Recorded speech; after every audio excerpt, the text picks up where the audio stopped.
এবার আব্রাহামকে টেনে হিচড়ে বিদেশ নিয়ে যাচ্ছে অপু বিশ্বাস আর সাকিব খান একই বলল। বিস্তারিত জানতে ভিডিওটি শেষ পর্যন্ত দেখুন, আর আমাদের চ্যানেলে নতুন হলে সাবস্ক্রাইব করে পাশে থাকা বেল আইকনটি বাজিয়ে রাখুন। বর্তমানে সাইমন সাদিকের বিষয়টা নিয়ে বেশ চিন্তিত অভিনেতা সাকিব খান।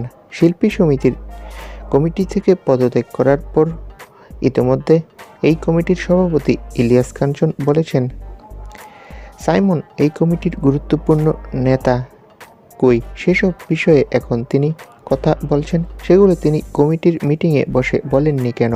সমিতির পক্ষে তার তো সিদ্ধান্ত নেয়ার এখতিয়ার আছে, এগুলো তো সে কখনো উপস্থাপনই করেননি।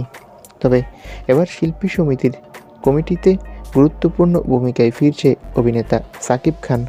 আবার অভিনেত্রী অপু বিশ্বাস নাকি তার ছেলে আব্রাহাম খান জয়কে জোর করে বিদেশ পাঠাচ্ছে। এই বিষয়টা নাকি পছন্দ নয় সাকিব খানের। সাকিব খান তার ছেলের ইচ্ছাকে প্রাধান্য দিতে চায়, বলেন যে আমার সন্তানের যা ইচ্ছা তাই করবে, ও যদি বিদেশে যেতে না চায় তাহলে আমি ওর বিদেশ যাওয়া আটকাবো। তো বন্ধুরা, তোমরা কে কে সাকিব খানের সাথে একমত কমেন্ট করে জানাও, আর আমাদের চ্যানেলটি সাবস্ক্রাইব করে রাখো। ধন্যবাদ।